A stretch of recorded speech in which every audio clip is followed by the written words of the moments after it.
আসসালামু আলাইকুম ভিউয়ার্স, আপনারা দেখতে পাচ্ছেন একটি ডিপি সুইচ। এই এমডিপি সুইচও বলে অনেকেই। আসলে এটি কিভাবে জয়েন্ট করতে হয় আজকে দেখাবো। এখানে আপনারা দেখতে পাচ্ছেন স্পষ্টভাবে L1 L2 N1 N2, অর্থাৎ এখানে দেখানো হয়েছে ইন এবং আউট, যে এই নিচ থেকে আপনার লাইনটা ইন হবে এবং এই দিক দিয়ে পাস হবে, আউট হবে। সেই ক্ষেত্রে লাইন যেহেতু লেআউট আছে দুইটা, আপনারা দেখতে পাচ্ছেন এখানে ফেজ যাবে, ফেজের ইন হবে এবং ফেজের আউট হবে। এখানে নিউট্রাল ইন হবে, নিউট্রাল আউট হবে। সেই ক্ষেত্রে সুইচটি সম্পূর্ণভাবে আপনারা জয়েন্ট করতে পারতেছেন খুব সহজেই। এটা হচ্ছে সাথে একটি তলা ব্যবহার করতে হবে, যে তলাটার মেজারমেন্ট বাংলাদেশের সব তলার সাথেই মোটামুটি যায়।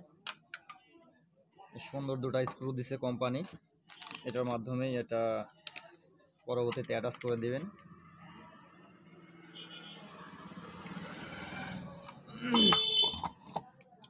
আপনাদেরকে আরেকটি অ্যাক্সেসরিজ দেখাবো, যে কিভাবে 6 পিন কম্বাইন বোর্ড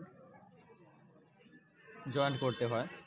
সেম একটি তলা লাগবে, এবং এখানে দেখতে পাচ্ছেন এর ডায়ালগটা একটু আলাদা। L1 এটা হচ্ছে ফেজ লাইনের মেন লাইন, এবং এই যে এল দেয়া আছে, এখান থেকে এই লাইনটা টুইস্ট হবে। এই সুইচের একাংশ উপর থেকে মেন লাইন আসবে, এবং বাকিটা ছোট্ট একটি কেবল দিয়ে এখানে লাইনটা টুইস্ট করে দিবেন। ঠিক আছে। আর শুধু নিউট্রাল লাইনটা, যেটা আর্থিং লাইন বলা হয়, এখানে দিলে যথেষ্ট। আর এই চিহ্নটা দেখতে পাচ্ছেন, এটা আসলে কোম্পানি আপনার এই আর্থিংয়ের লোডজনিত কারণে দিছে। এটা খুব একটা ব্যবহার হয় না, যেটা যে কোনো ধরনের 3 মাথার প্লাগ ব্যবহার করতে গেলে সেই ক্ষেত্রে এটা লাগে। এই দেখেন 6 পিন।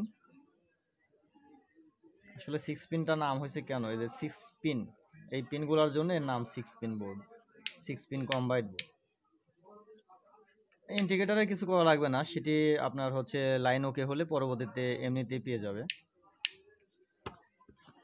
এই গেল একরকম। আরেকটা আছে, আপনারা দেখতে পাচ্ছেন ইনটেক একটি 6 পিন কম্বাইন্ড বোর্ড, এটা কেএনবি কোম্পানির। এই দেখেন এর ডায়ালগটা আলাদা, শুধু মেন লাইন নিউট্রাল, অবশ্যই এটি আলাদা।